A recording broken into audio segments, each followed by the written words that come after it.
Et depuis que j'ai connu Jésus Seigneur, ma vie a pris une nouvelle tournure. Le thème de mon message ce soir, c'est comme on fait son lit, on se couche. Amen. Alléluia. Amen. Comme on fait son lit, on se couche. Et nous allons lire dans le livre de l'Apocalypse 5, les versets 9 à 10. Est-ce qu'on peut se tenir debout, s'il vous plaît, dans la présence de Dieu? Je lis, ou quelqu'un va m'aider à lire? Lorina, elle est là, notre lectrice.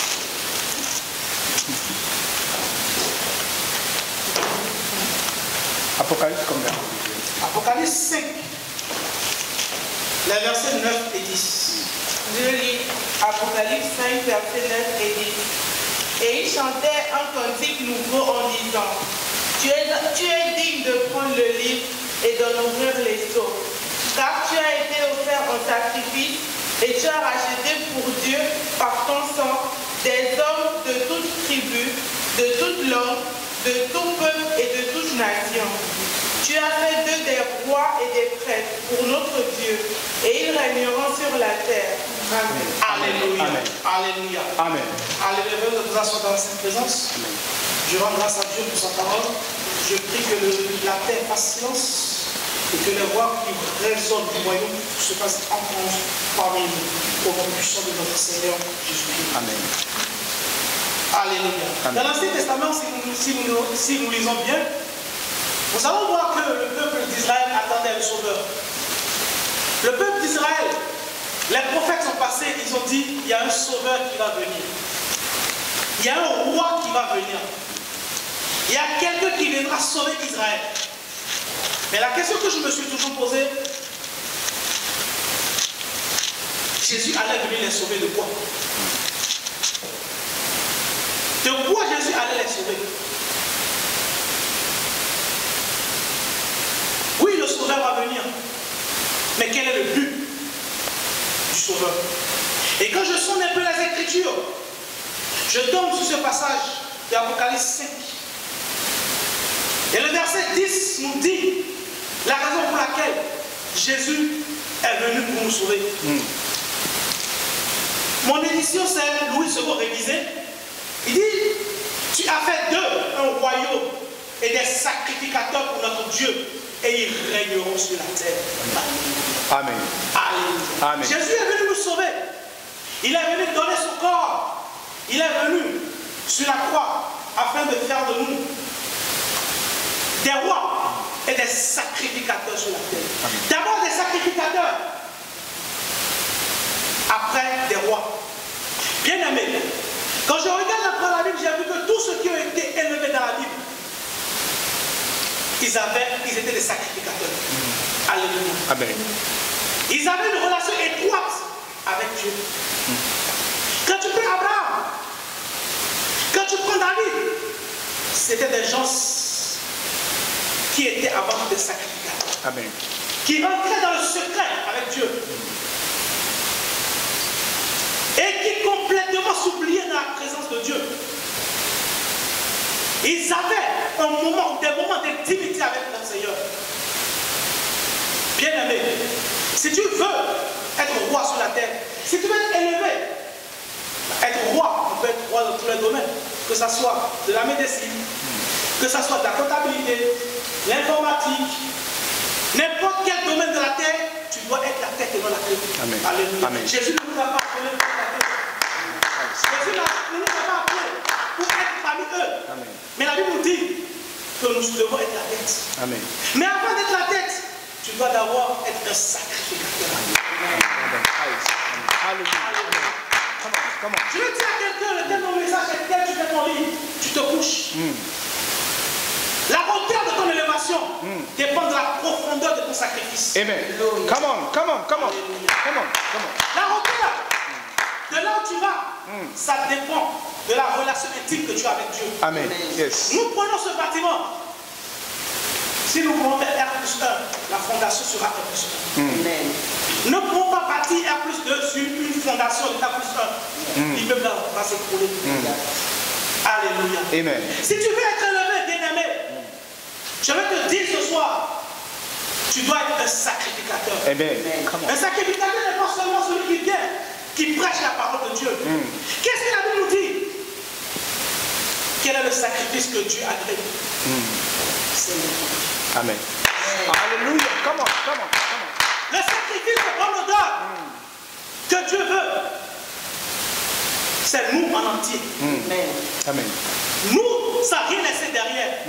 Quand nous allons dans le monde et nous voyons les prêtres autour, nous voyons comment ils sont attachés à leur autel.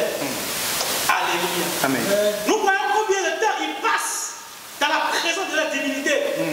Et quand ils sortent, ils se sentent au-dessus de tout le monde. Alléluia. Lorsque David rentrait dans la présence de Dieu, et quand il sortait, il savait que rien ne pouvait l'arrêter. Amen. Yes, come on. David s'offrait tout en entier à Dieu. David dit, après avoir eu la victoire, David vient, un roi, il enlève tous ses ornements, il commence par danser.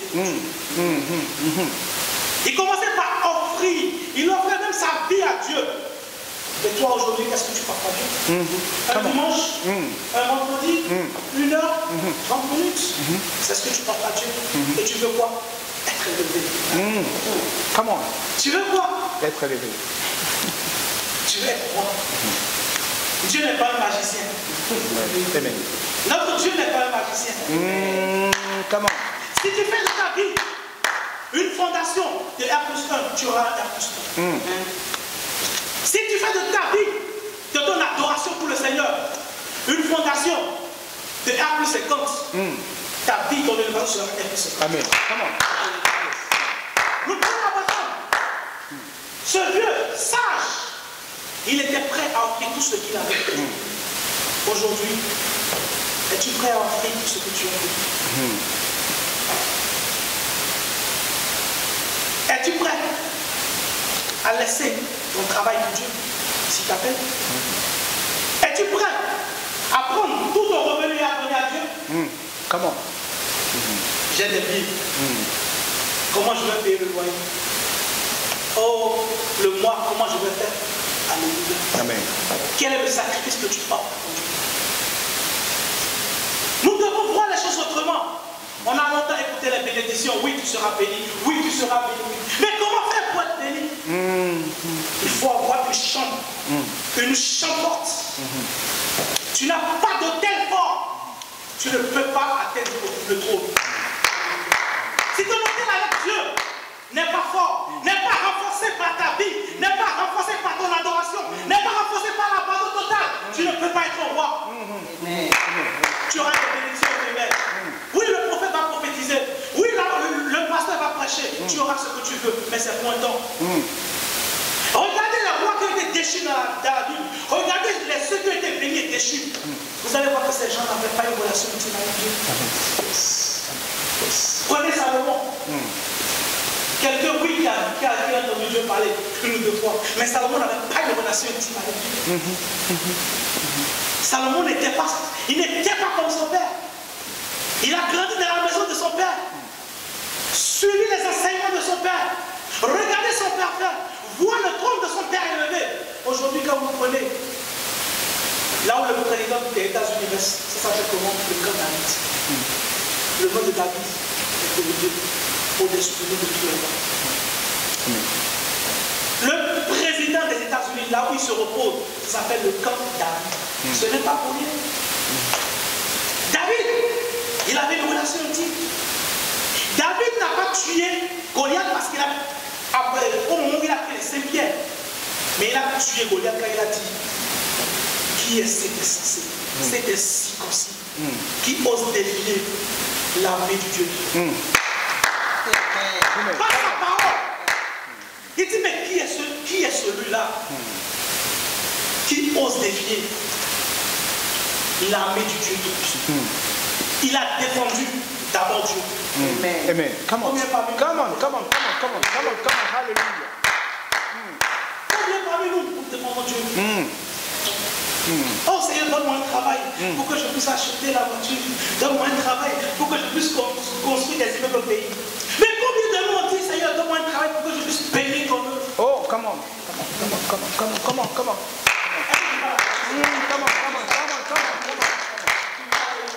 Combien parmi nous, on cherche d'abord le royaume des cieux.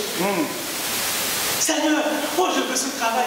Ah, vous voyez, la voiture là, les chaussures là. Mais combien on dit, Seigneur, paye-moi. Parce qu'on doit payer cette salle. Amen. Combien parmi nous, on pense d'avoir Dieu. Alléluia. Amen. Bien aimé, Dieu n'est pas un magicien.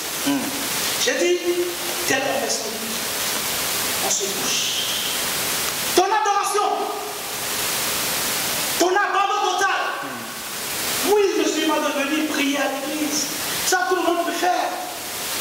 Il ne suis pas devenu chanter, ça, tout le monde peut faire. Il ne suis pas devenu prêcher, ça, tout le monde peut le faire. Mais quelle est ta relation personnelle avec ton Dieu? Amen. Quand tu te retires, est-ce que tu lui offres ta vie comme un sacrifice de ton Dieu? Je vais parler à quelqu'un ce soir. Et que Dieu écrit cela sur les tablettes des cœurs de quelqu'un ce soir. Amen. Parce qu'on est fatigué de voir le monde nous dépasser, nous les enfants de Dieu. Come on, exactly. On est fatigué de voir les autres prospérer. Et nous, on est toujours derrière. Parce qu'on n'a pas compris qu'on devait renforcer notre soutien. Amen. Come on. On devait renforcer notre soutien. Bien aimé, si tu n'as pas les appuis solides, c'est le vent que tu vas tomber. Amen. Yes, amen. Je vais demander à ce que ce soit là. Sur quoi tu dois tomber? Samson, un homme très fort, qui a reçu la grâce et le don de Dieu. Un monsieur très puissant, mais très faible en esprit parce qu'il n'avait pas d'entendement. Il n'avait. Je suis dans un palais. Non, je veux me construire. Dieu lui a dit, est-ce que je t'ai jamais demandé quelque chose? Ok.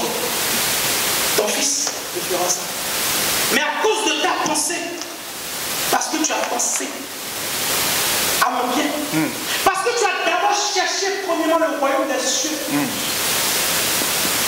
il ne manquera plus jamais au destin. Alléluia.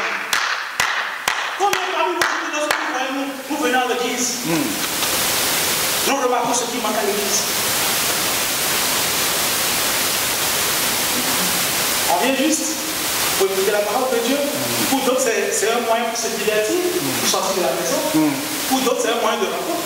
Mais combien parmi nous on vient quand on vient vraiment, on renforce notre lien avec Dieu. Combien lorsque nous rentrons, nous passons à Dieu. Combien? Combien? Combien parmi nous nous mettons à part pour Dieu? Regardez les gens dans le monde. Lorsqu'il y a une cérémonie de Dieu, vous allez penser que ces gens-là, c'est pour ça que vous voyez ceux qui sont dans le monde quand ils viennent à Christ. C'est des gens qui sont très intègres. Très intègres. Parce qu'ils sont compliqués tout à fait. Et comme la prophétesse l'a dit, le secret de tout réussite, c'est la discipline. Amen. Si vous n'êtes pas discipliné dans votre relation avec Dieu, bien aimé, vous allez avoir des gloires éphémères. Amen. Vous allez avoir des fruits éphémères. Je vous assure, on dit, oh Seigneur, mais pourtant tu ne m'as pas dit ça. Lorsque Salomon a péché, Dieu a regardé quoi? L'autel de son père. Dieu a regardé quoi? L'adoration de son père. Dieu a regardé quoi? La promesse qu'il a faite. Dieu a regardé quoi? L'alliance qu'il avait avec son père. Bien aimé, quelle est ton alliance? Quelle est ton adoration de Dieu? Quelle est ton intimité avec Dieu? Est-ce que tu refuses de pécher? Ou tu te lèves des fois et tu te dis non, c'est humain. C'est humain. On peut faire ça. Dieu même va comprendre ça. Bien aimé. Le vaudou ne comprend pas, Dieu ne comprend pas. Amen. Alléluia. Amen. Dieu ne comprend pas. Parce qu'il a dit quoi?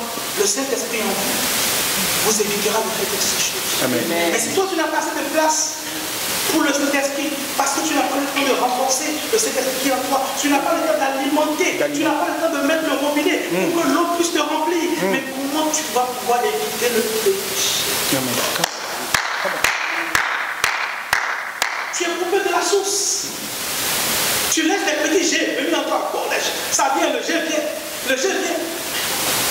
Laisse ton adoration faire couler et remplir de cet esprit. Amen. Come on. Et cet esprit saint qui sera en toi, il te permettra d'éviter le péché. Et il te permettra de faire tout pour ne pas offenser Dieu. Amen.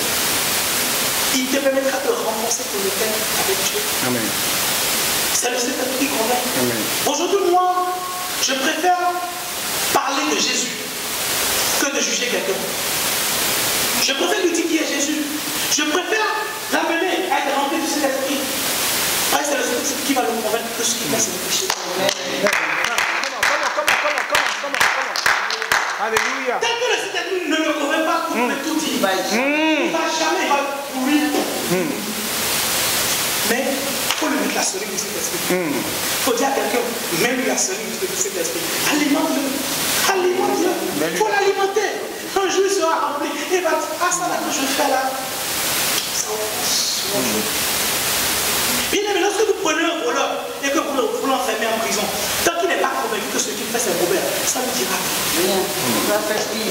Mais le jour où il est jugé devant l'autel de sa patience, ce jour-là, il est très malheureux. Amener les gens à être jugés par le Saint-Esprit devant l'autel de l'innocence. Amen. Yes. Amen. Come on. Alléluia. Come on. On se couche. Et je veux que nous tous, fils et filles de Dieu, nous puissions régner, nous puissions devenir des rois dans nos domaines, quel que soit le domaine de notre appartenance, dans la famille, dans l'éducation, que ce soit dans les finances, dans le monde pastoral, la médecine, la comptabilité. Je veux que nous tous puissions régner. Et n'importe où on voit celui-là, il est un vrai fils de Dieu. Celle-là, elle est une vraie fille. Je suis là pour te donner un message. Oh, come on. Je vais vous la parole. Oh, Jésus. Alléluia.